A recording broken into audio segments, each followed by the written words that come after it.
Chicos y chicas, hoy empezamos con un nuevo podcast que va a tratar sobre el Renacimiento y la Ilustración.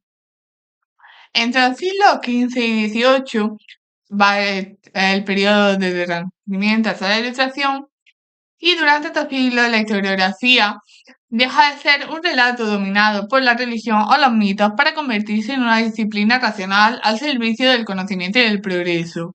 El Renacimiento trae consigo el regreso al pasado clásico, al redescubrimiento de la antigüedad, el humanismo y una nueva forma de mirar al ser humano, ya no como una criatura sujeta al destino divino, sino como protagonista de su propia historia.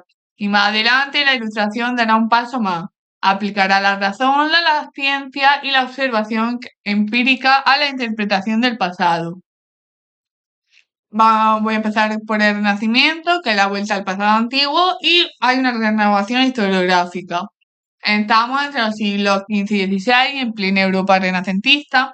Italia es el epicentro del cambio. El arte, la filosofía y la política se inspiran en Grecia y Roma. Surge la monarquía absoluta, la reforma protestante y su respuesta, que es la contrarreforma. En este contexto, la historia deja de ser un relato de milagros o providencias divinas para pasar a ser una historia humana al servicio del Estado y escrita desde la razón. Por primera vez, el cambio de época coincide con una nueva conciencia histórica. El hombre se sabe parte del tiempo y quiere comprenderlo. Uno de los personajes principales fue Erasmo de Róterdam, que fue una figura clave del humanismo cristiano. Nacido en los Países Bajos, vivió entre el monasterio y universidades europeas. Erasmo fue un intelectual revisionista, crítico con los abusos de la Iglesia y con las supersticiones. Defendía el estudio de los clásicos y la investigación como vía de perfeccionamiento moral. Su labor como traductor de la Biblia en latín desde el hebreo marcó un hito, ya que consideraba el texto sagrado una fuente clásica, sujeta a análisis racional y no solo a la fe. Para él, conocer la historia y la palabra original era conocer mejor a Dios y al ser humano. Otro de los personajes principales fue Nicolás Maquiavelo, que seguro que muchos de vosotros habéis leído El Príncipe, que era secretario de la República de Florencia. Maquiavelo observa la política con una mirada nueva, realista, pragmática y secular. Para él la historia no sirve para moralizar, sino para aprender cómo actúan los hombres. En su famosa dedicatoria a Lorenzo de Medici, dice que ofrece su conocimiento de las hazañas de los grandes hombres como el mejor regalo posible. Su obra El Príncipe se convierte en un tratado sobre el poder y su historia de Florencia es un ejemplo de historia política sin adornos ni mitos. Maquiavelo rompe con la tradición medieval, abandona el latín, escribe en italiano y contiene la historia en una herramienta práctica para el gobierno.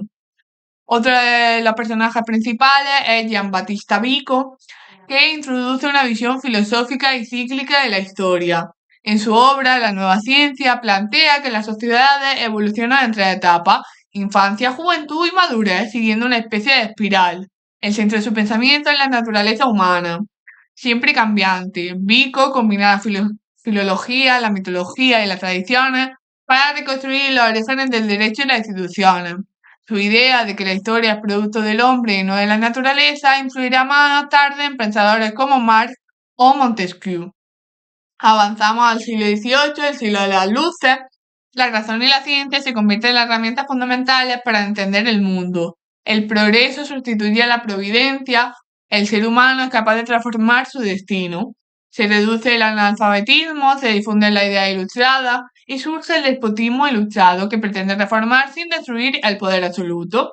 En este ambiente, la historia se convierte en una disciplina independiente, con métodos propios de investigación.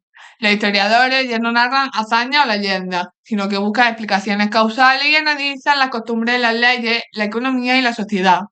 Nace la crítica de la fuente, la paleografía y la filología permiten rescatar textos olvidados y verificar su autenticidad. La historia empieza a servir al debate público y al progreso colectivo.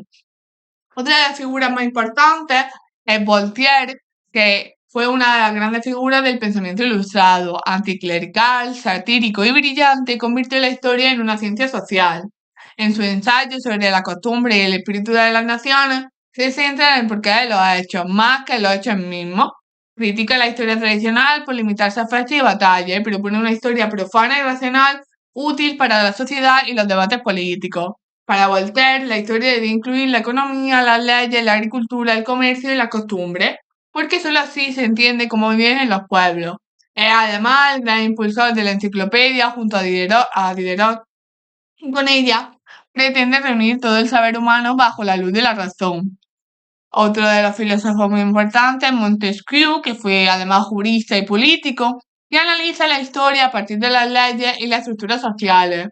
En consideraciones sobre las causas de la grandeza de los romanos y de su decadencia, busca leyes universales que expliquen el ascenso y la caída de las civilizaciones. Cree que el devenir histórico depende de muchos factores: el clima, la geografía, la religión, las leyes y las costumbres. De esta visión nace el determinismo histórico, donde el contexto condiciona a los pueblos. Montesquieu también plantea una evolución económica de la humanidad, de la caza al pastoreo, de ahí a la agricultura y finalmente al comercio, preludio del capitalismo. Este enfoque será retomado por los pensadores de la escuela escocesa. Mientras en Francia la historia se vuelve social y política, en Escocia se transforma en economía y filosofía.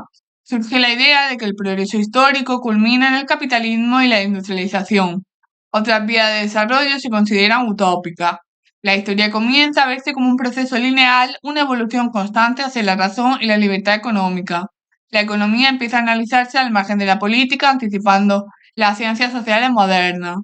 Otro de los autores filósofos más importantes fue John Locke, que era filósofo empirista y autor del Tratado del Gobierno Civil. Locke rechaza la historia heroica de los conquistadores. Su interés está en los orígenes de la sociedad y la propiedad. Defiende la división de poderes y una nueva concepción de la propiedad privada, contraria al feudalismo y a la idea comunitaria de los radicales. La historia, para Locke, es una reflexión sobre cómo los hombres crean las instituciones que los gobiernan. Otro filósofo importante fue Hume, que era miembro de la pequeña nobleza escocesa, aparte de filósofo, economista, historiador, y su tratado de la naturaleza humana y su historia en Inglaterra son ejemplos del intento de explicar la conducta humana mediante la experiencia y la observación. Para Hume, el progreso no es automático, el absolutismo produce pobreza, pero la libertad por sí sola no basta para el crecimiento.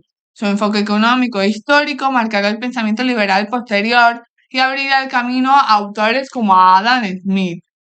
En conclusión, el Renacimiento y la Ilustración transformaron radicalmente la forma de entender el pasado. De una historia religiosa y provincial pasamos a una historia racional, crítica y secular, donde el ser humano se convierte en protagonista. Erasmo, Maquiavelo, Vico, Voltaire, Montesquieu, Locke y Hume, cada uno desde su contexto, contribuyeron a crear una nueva visión, que era la de una historia que busca causas, analiza procesos y mira hacia el futuro. El pensamiento histórico moderno nació en esta época, entre la recuperación del pasado clásico y la fe en el progreso, y desde entonces la historia ya no volvió a escribirse igual. Y hasta aquí llega el podcast, espero que os haya gustado y nos vemos en el siguiente. Chao.